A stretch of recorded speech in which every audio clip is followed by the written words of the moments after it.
ዩኒቨርሲቲ ከመግባቴ በፊት የኢንትራንስ ጥያቄዎችን መስራቴ በጣም ዩኒቨርሲቲ ውጤት እንዲያመጣ ረድቶኛል። ሰላም ውድ የብሩህ ተስፋ አካዳሚ ዩቲዩብ ቻናል ቤተሰቦች እንዴት ናቸው? እኔ ሳሚ ነኝ። ዛሬ እንደተለመደው የኢንትራንስ ጥያቄዎችን እየሰራን አብረናችሁ እንቆያለን። ለዚህ ዩቲዩብ ቻናል አዲስ ከሆናችሁ እባካችሁ ፕሊዝ ሳብስክራይብ፣ ላይክ፣ ሼር በማድረግ ተባበሩኝ። እናንተ ሳብስክራይብ ባደረጋችሁ ቁጥር ላይክ ባደረጋችሁ ቁጥር ብዙ ጥያቄዎችን ለመስራት ሞቲቬትድ ሆናለሁ።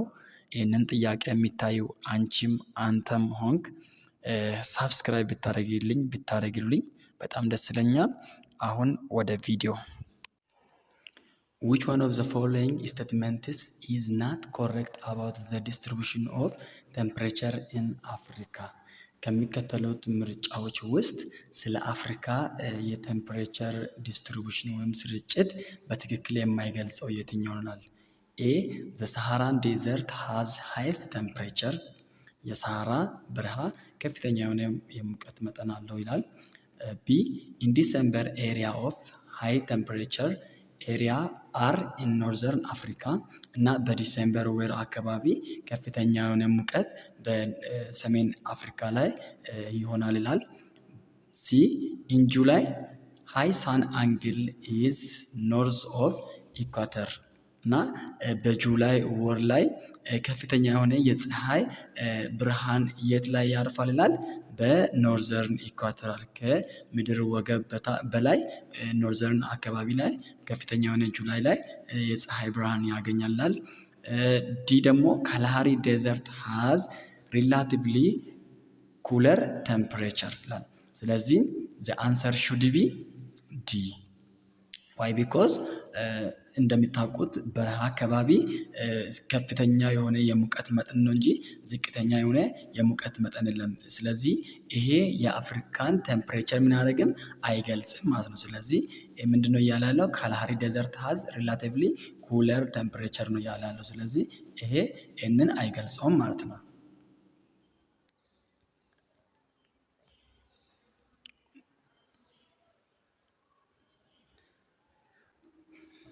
Question number 13. The Ethiopian highlands get their maximum rainfall from the moist wind of dash. 13ኛ ጥያቄ የኢትዮጵያ ከፍታማ ቦታዎች ከፍተኛ የሆነ የዝናብ መጠንን የሚያገኙት ከየትኛው የንፋስ አካል ከየትኛው ንፋስ ነው ይላል። ባይ ዘ ዌይ ጂኦግራፊ ላይ በደንብ እንደተማራችሁ መጽሐፋችሁም ላይ እንደሚገልጸው ዝናብ ከንፋስ እንደሚመጣ ከየት እንደሚያመጣ ያው እናንተ በደንብ ተምራችኋል ብዬ አስባለሁኝ፣ በደንብ አንብባችኋል ብዬ አስባለሁኝ። ስለዚህ የኢትዮጵያ ከፍታማ ቦታዎች ደግሞ ኢትዮጵያን እንደሚታወቀው ሃይላንድ የሆነች ሀገር ናት። አብዛኛው ቦታ ሃይላንድ ነው እና ይሄኛው ቦታዎች ደግሞ ከየት ነው ከፍተኛ የሆነ ዝናብ ያገኛል። ይሄኛው ዝናብ ደግሞ ከየት ነው የሚገኘው የሚለውን ነገር ስናነሳ የትኛው ውንድ ነው ይሄን ዝናብ የሚያመጣ ብለን ስንጠይቅ ይሄው የመጀመሪያ ሳውዝ ኢስተርን ትሬድ ዊንድ ይላል፣ ፖላር ኢስተርሊ ዊንድ ይላል፣ ሶስተኛ ኢኳቶራል ዌስተርሊ ይላል፣ አራተኛ ወይም ዲ ኖርዝ ኢስት ትሬድ ዊንድ ይላል። ስለዚህ ዘ አንሰር ሹድ ቢ ኤ። ስለዚህ ከደቡብ ምስራቅ አካባቢ የሚመጣው ንፋስ ምን ያመጣል? ከፍተኛ የሆነ ዝናብ ወደ ኢትዮጵያ ከፍታማ ቦታዎች ላይ እንዲመጣ ያደርጋል ማለት ነው።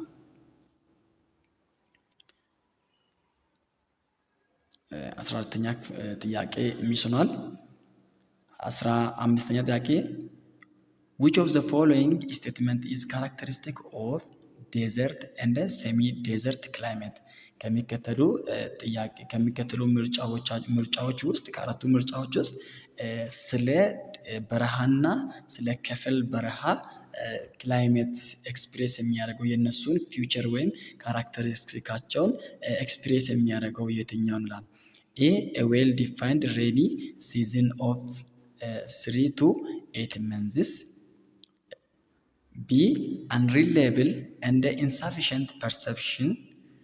C low fluctuation in temperature within day. D annual rainfall range between 500 up to 1050 ሚሊሜትር። ስለዚህ the answer should be B. answer should be B.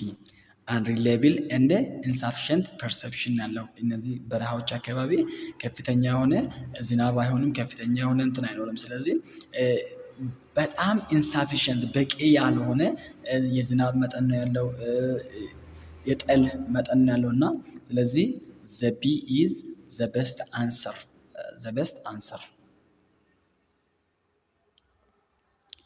Question number 16. Which of the following natural vegetation zone have high species diversity and thick growth? ከሚከተሉት ምርጫዎች ውስጥ የትኛው የቬጂቴሽን ዞን ነው የተለያየ ብዙ ምን ያለው ስፒሺስ ዝርያ ያለው እናም ደግሞ ሲያድጉም ደግሞ ወፈር ብለው የሚያድጉት የትኛው ነው ይላል 16ኛ ጥያቄ ማለት ነው። A tropical grassland, B tropical rainforest, C afro mountain vegetation, D desert and semi-desert vegetation. The answer should be B. Tropical rainforest is high species diversity and thick growth vegetation zone.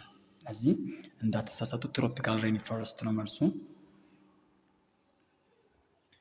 Question number 17. Which of the following is not plant mechanism of adaptation to withstand desert climate? ከሚከተሉት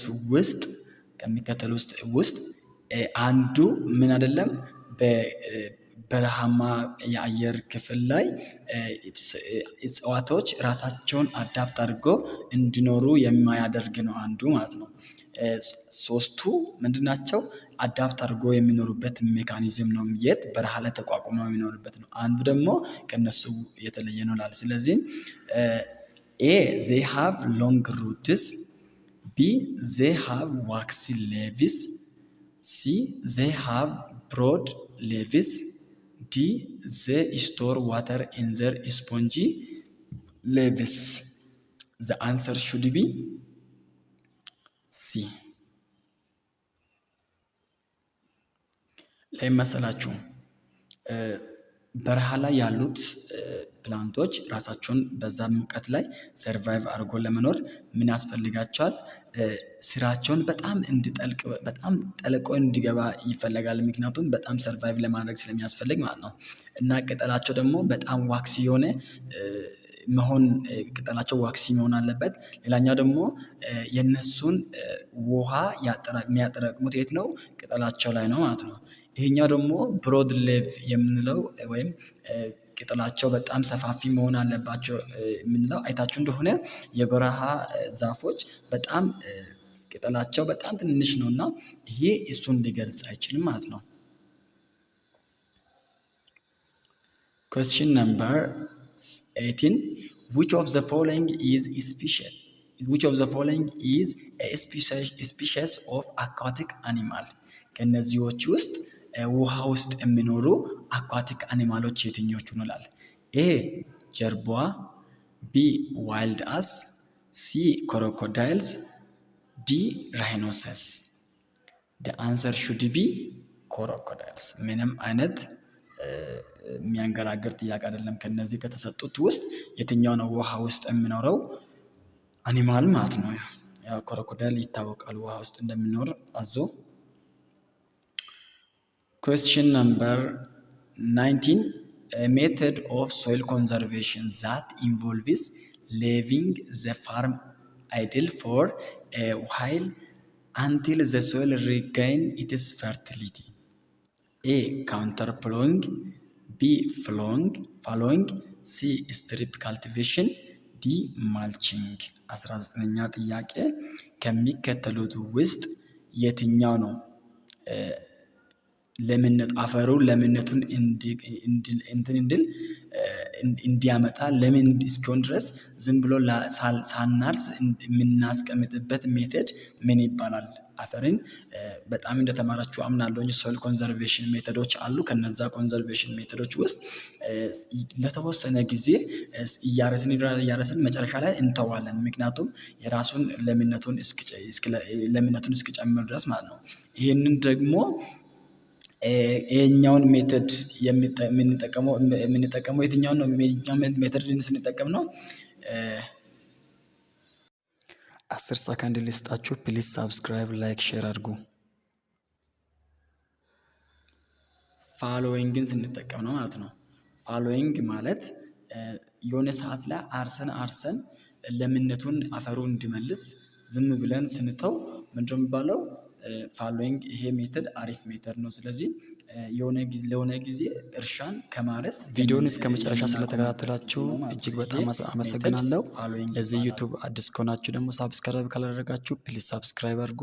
ቪዲዮችን በሚለቅበት ጊዜ እንዲደርሳችሁ ደግሞ የኖቲፊኬሽን ምልክቷን አብሯት። ሌላኛው ደግሞ ላይክ ስታደርጉ አልጎሪዝሙ ለብዙ እህት ወንድሞቻችሁ ስለሚልክ ላይክ እንድታደርጉ እላለሁኝ።